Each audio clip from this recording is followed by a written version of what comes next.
What is the feeling na bubuksan mo yung pinto, aamuyin mo yung interior, lalabas ka ng parking lot mo, at makikita mo dun sa dream house mo, kumakaway sa iyo yung mga mahal mo sa buhay. Ingat sa pagdadrive.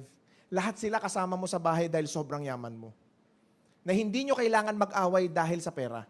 Na hindi nyo kailangan mamroblema ng pambayad sa upa, pambayad sa kuryente, pambayad sa mga hayop na mga bills na yan dahil wala kang pakialam.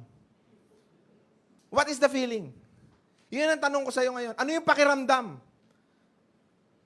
Naaalis ka na, nandun ka sa sports car, may katabing SUV, yung bahay mo sobrang laki. Hindi naman sobrang laki. I mean, sobrang yung bahay na yun, yun talaga yung pangarap mo.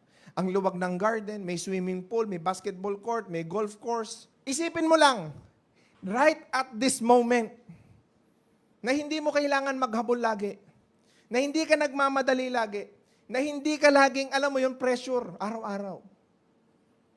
Isipin mo na lang, na meron kang ganon, tapos intact ang pamilya mo, sobrang saya ninyo lahat, chine-cherish, celebrate yung success mo sa buhay mo.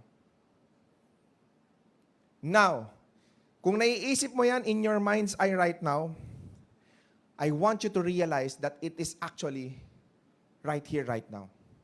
Nandito na yan ngayon.